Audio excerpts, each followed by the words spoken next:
Hi. One screen, one camera, no personal space. Take one step to the side and you drag the whole team with you. Mistakes show instantly, panic spreads fast, and every save is a shared save. Isometric co-op makes this even better. It feels like you've got everything under control. You can see the map, the enemies, the routes, but the moment your intentions split, it turns into a real show. In this video, I've put together the best isometric co-op games on a single screen, the kind that truly shine when decisions aren't made in chat, but in real time, shoulder to shoulder.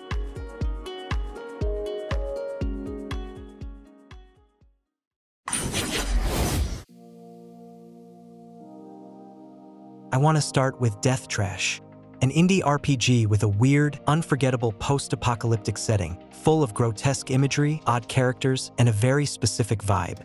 It's this atmospheric nuclear wasteland mixed with a flesh and metal aesthetic that doesn't just look wild, it changes how the whole world feels. The combat is fast and tense, but the balance can be rough. Be ready for tough fights and stealth that actually matters. The game is still in early access, so there isn't as much content as you might want yet.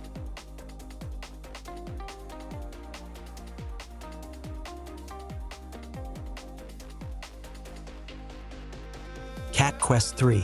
This one continues the series of fun, open-world action RPGs with bright cartoon visuals. You play as a cat adventurer, explore, take quests, and constantly upgrade your gear. It keeps the series' trademark humor and snappy pacing, and the new combat styles plus the bounty board make the playthrough feel more varied. That said, compared to earlier entries, there's a bit less side content, so you can burn through it pretty quickly. I'd recommend it if you want a light, casual RPG with a playful art style and satisfying combat.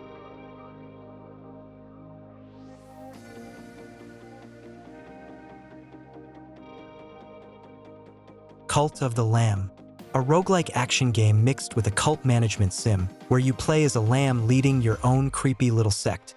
It has a bold visual style, dark humor, and a tight loop. Dungeon runs, then back to camp where you build structures, feed followers, and keep their faith from falling apart. That loop is cozy and addictive, but after a while it can start to feel a bit repetitive and simple. Both the dungeons and the settlement side can feel a little thin once you've put in dozens of hours. Co-op is still a blast, though managing the cult and exploring together is way more fun as a duo.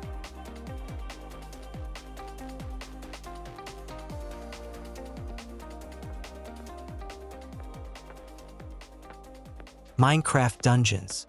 Basically a simplified action RPG set in the Minecraft universe, built around dungeon runs. It's way better in co-op. The levels are put together in a way that makes playing together feel natural, and chasing better loot while clearing enemy rooms keeps the pace moving.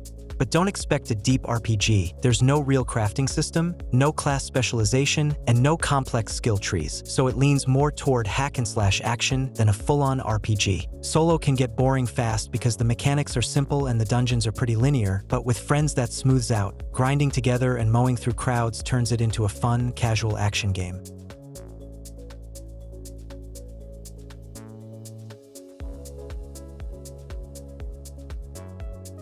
Helldivers. Known as an intense, hardcore top-down co-op shooter where a squad drops onto hostile planets and tries to complete missions while getting swarmed. Success usually comes down to tight teamwork. Bad shooting or calling in the wrong support can wipe the whole run, and that's exactly what makes each mission memorable. It also has a great variety of weapons and tactical gear, and the mix of chaotic fights with real planning keeps people coming back. The game doesn't forgive mistakes. Without strong coordination, even basic operations can spiral into total chaos.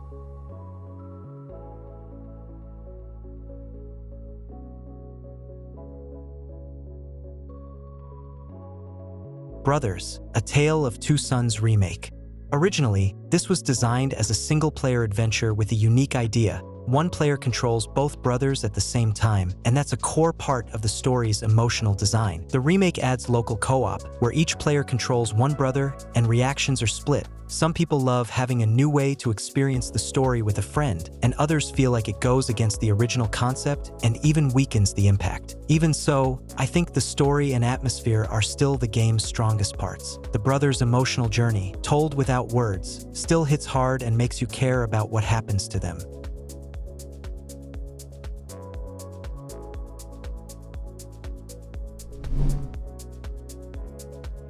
The Ascent.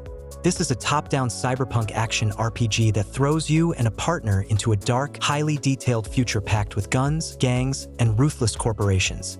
Players love the visuals. The city, neon, and heavy shadows create an atmosphere you actually want to explore together, and co-op makes both leveling and firefights way more fun. The twin-stick shooting with RPG elements lets you split roles naturally. One focuses on damage, the other plays angles and cover, and it just works. That said, co-op isn't perfect. Bugs happen, co-op progress can save incorrectly, and the difficulty can spike hard, especially in longer fights. Still, playing together is what smooths out the rough edges and makes the whole experience feel better.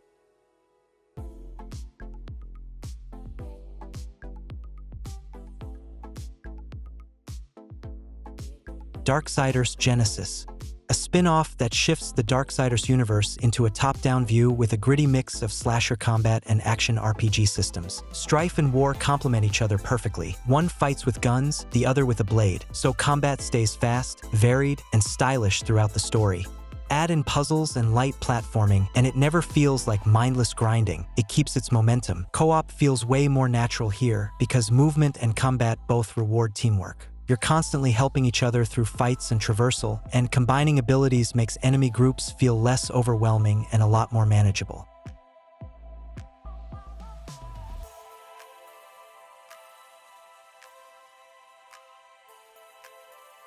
LEGO Voyagers, a cozy co-op adventure built for 2 players, where the focus isn't combat, it's puzzles, exploration, and interacting with the world.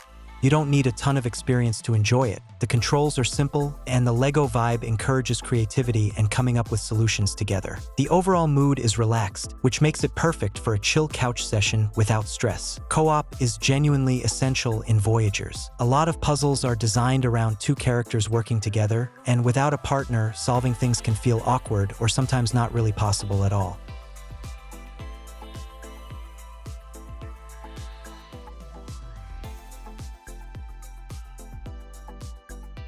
Death Road to Canada, a pixel art roguelike with dark humor and sudden, brutal surprises. The whole premise, driving through a zombie apocalypse to reach Canada, sets the tone for a chaotic road trip where every run feels different thanks to random events, weird encounters, and tough choices. It's always balancing fun and frustration. One mistake can wipe out an amazing run in seconds. In co-op, the best part is splitting responsibilities. One distracts zombies, the other loots and grabs resources, which makes it way more engaging than solo. But player 2 has less autonomy. They can't fully interact with NPCs or some objects, and all progress is tied to player 1, which can be annoying.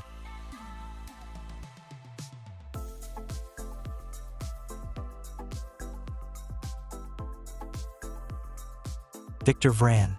One of the most satisfying things here is switching between different weapon sets, abilities, and combat styles. You can play as a fast, evasive demon hunter or a slow, heavy hitter that crushes everything. That variety keeps the game from getting stale, especially in co-op where you can divide roles and experiment with builds together. Co-op feels like a solid add-on. It's easy for a second player to jump in, and fighting together makes even basic enemies more intense and more interesting. It does lean into classic ARPG vibes, which can be a plus or a minus. If you want deep RPG systems, it might feel a bit light, but for fast combat and co-op runs, Victor Vran delivers.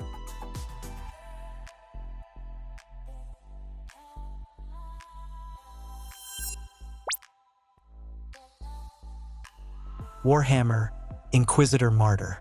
A top-down action RPG set in the brutal Warhammer universe, where you play an Inquisitor hunting threats to the Imperium. The atmosphere and setting are the main draw. Heavy visuals, massive locations, and that constant sense of endless war sell the grim tone really well. Combat and loot are the core loop, and a lot of players enjoy chasing gear and trying different builds, even if mission variety is limited and repeated tasks can start to wear on you over time. Co-op exists and you can clear content together, but the overall co-op experience isn't always consistent. It's not equally stable across the board. Co-op may not be available for every mission, and sometimes player 2 ends up stuck playing catch-up behind the host.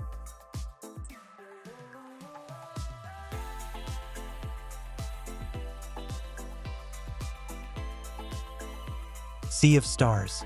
Sea of Stars is a nostalgic turn-based RPG inspired by classics like Chrono Trigger, with gorgeous pixel art, beautiful locations, and tactical fights. Combat uses a timed hits system. Press at the right moment to deal extra damage or boost your block, so every encounter feels more active than standard turn-based battles. Co-op is its own interesting twist. It supports shared screenplay, and Player 2 controls a separate character who moves freely alongside Player 1 in the world. In battles, both players can take part in the tactical combos and timing-based interactions. Playing Sea of Stars as a duo feels good specifically because you're coordinating and staying in sync.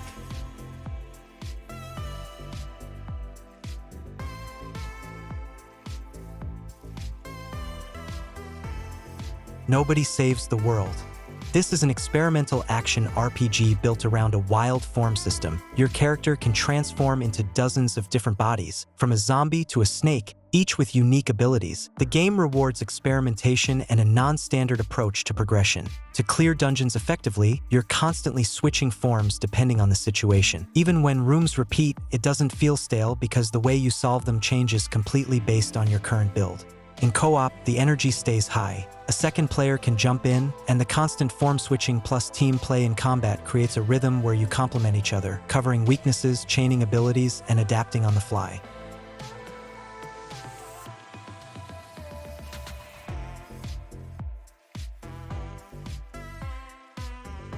Teenage Mutant Ninja Turtles: Splintered Fate. The developers took the iconic Teenage Mutant Ninja Turtles and turned it into an action-focused roguelike, mixing fast combat with procedurally generated runs and RPG-style upgrades. The combat is quick and responsive. Each turtle has a distinct style, and combining different abilities and tools keeps every run varied and packed with action.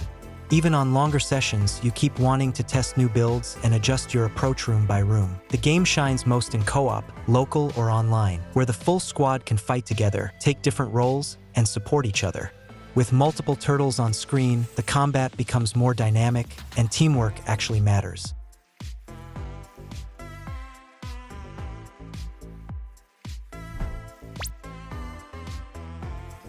Children of Morta is an emotional, top-down pixel art roguelite where the heart of the game is the story of a family fighting a corruption that's eating the world. The narrative and the relationships between characters are the real strength here. The story is told with care, and each run through the procedurally generated dungeons feels like part of a larger journey, not just grinding for the sake of grinding.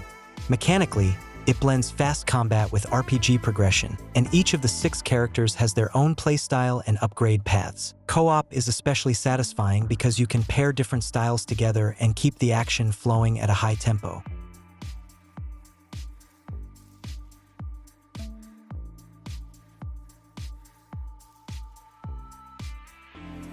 Ship of Fools. A co-op roguelite where you and a partner run a ship sailing through dangerous fantasy seas, fighting off waves of monsters. It mixes action and strategy in a really clean way. You're not just firing cannons, you're managing ship resources and constantly moving to the positions that matter most. Different characters have unique skills, and fighting together, on the deck or out at sea, turns into a tight blend of rhythmic action and teamwork. For a lot of players, that combo makes Ship of Fools the kind of game you genuinely want to replay with different friends.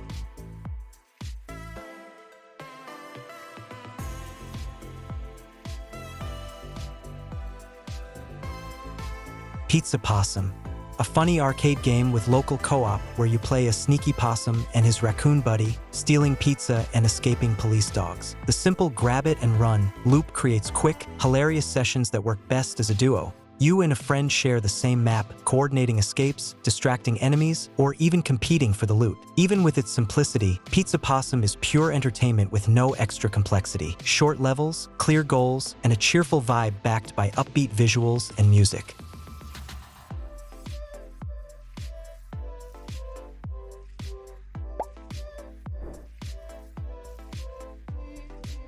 UnderMine 2, a co-op roguelite action game where you dive into dungeons, fight monsters, hunt treasure, and grow stronger between runs. Every attempt feels fresh thanks to procedural levels, a wide range of items, and upgrades that turn every death into forward progress. Secrets, varied enemies, and side goals keep the momentum going, and the pixel art plus sound design give it a lively, punchy feel. In co-op, it turns into a genuinely fun shared run. Player 2 makes everything faster and more dynamic, helps handle big enemy waves, and lets you explore more branches together. That makes each session feel more active, unpredictable, and way more memorable.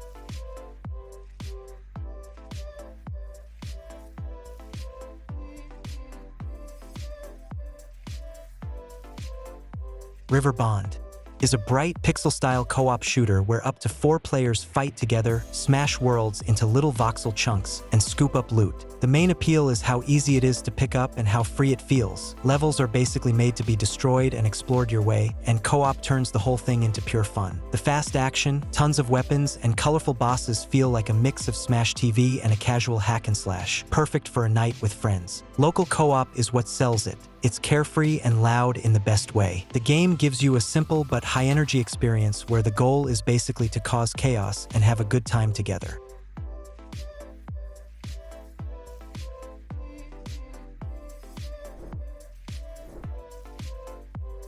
The Escapists 2 is a prison break strategy sim where you and a partner plan, dig, steal, and blend in to escape.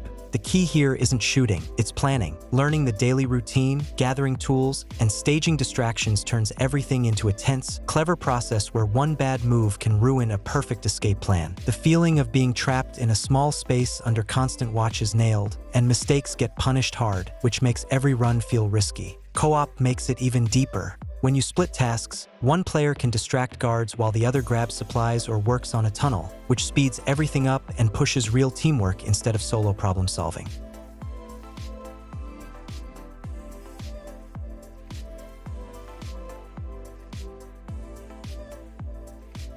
Hoopland is a retro basketball sim with pixel visuals, and players praise it for surprisingly deep gameplay and insane customization. You can build your own leagues, customize teams, and compete through season-style modes. It's not just arcade hoops, it's almost a full manager experience, from shaping a player's career to running a franchise and building a championship dynasty. Multiplayer runs smoothly, and matches feel alive thanks to the snappy shooting, passing, and blocking mechanics, plus ball and rim physics that make every collision feel different. Couch play with friends is what really sells it because it captures that old-school sports game energy a lot of people miss.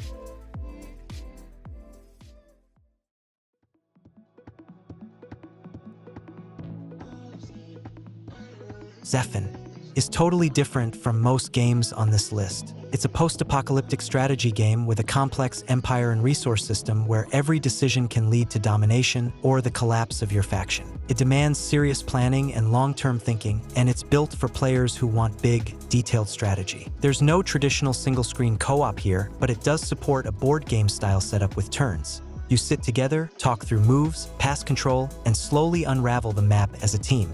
It's great for a duo or group that likes planning and arguing over decisions, but the pace depends on how fast you take turns and how patient you are with waiting.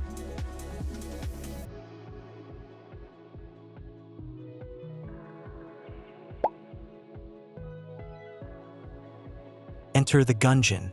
Enter the Gungeon is a classic bullet hell roguelike, a top-down shooter with procedural dungeons where the goal is to push as deep as you can, using dozens of ridiculous weapons while dodging non-stop fire. The sheer variety of guns and items is the standout. Every run feels different because your tools change everything. But this is not an easy game. The difficulty is high, it's heavily skill-based, and even after dozens of hours you can still run into brutal rooms or bosses out of nowhere. Co-op adds more tactical options, but it's still a survival test. Precision matters, and you have to use every pickup and weapon smartly on every single attempt.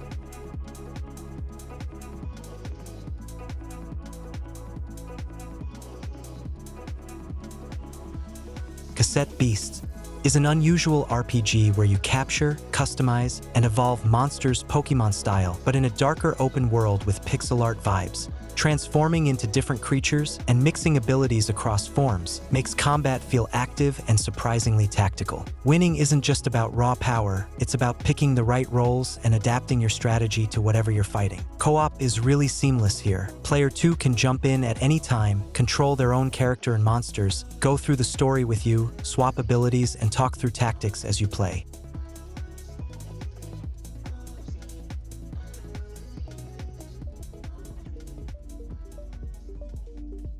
Sheepherds is a local co-op tactical action game where you and a partner control mercenaries and deal with weird enemies using sheep. It's pure chaos, thanks to the strange herd an animal, get an effect mechanic. Enemy combos and strategies can get surprisingly unusual, and success depends on how well you coordinate using the flock while dodging danger. It's perfect for parties or short co-op sessions. Fast levels, simple controls, lots of room for improvisation, and a light, unhinged tone. If you want mindless, funny single-screen action where reactions and teamwork matter more than deep tactics, this one fits.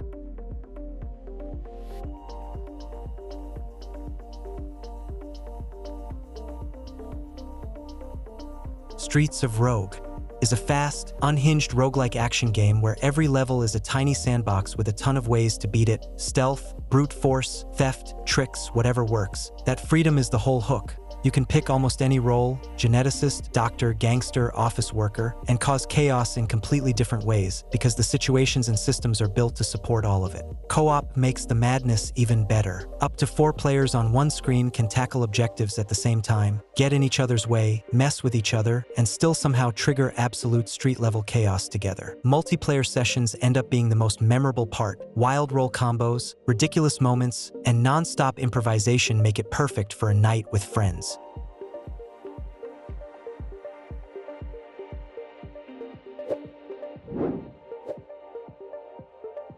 Dismantle is an action game about exploring a world by breaking it apart, smashing the environment, gathering resources, and upgrading your character.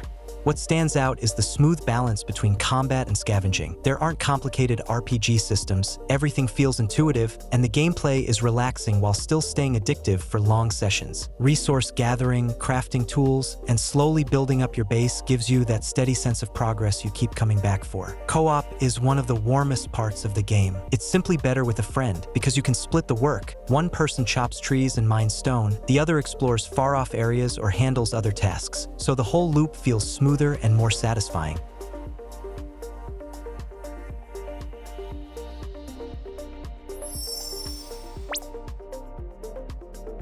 Moving Out is a chaotic local co-op moving simulator where up to 4 players haul furniture, break walls, dodge hazards, and get everything into the truck as fast as possible. The whole game is about teamwork and communication. Without it, every room turns into a disaster, and the furniture becomes a source of non-stop yelling and laughter. The mechanics are simple but responsive, and the pace keeps ramping up, so every mission feels funny and stressful at the same time. The level design is a big highlight, and a perfectly coordinated run feels insanely satisfying. When your team clicks, you feel it in every move. Even failed attempts usually turn into comedy instead of frustration, which is why Moving Out is such a great single-screen pick when you want something light and fun with friends.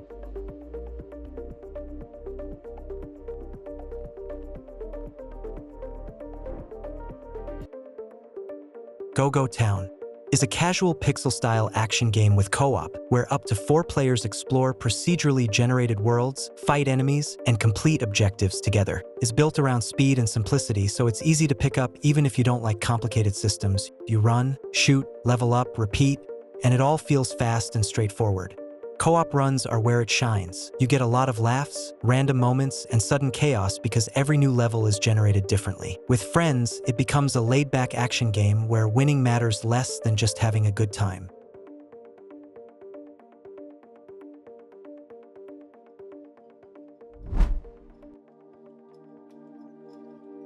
A shared screen leaves no personal space. There's only one situation and one shared responsibility.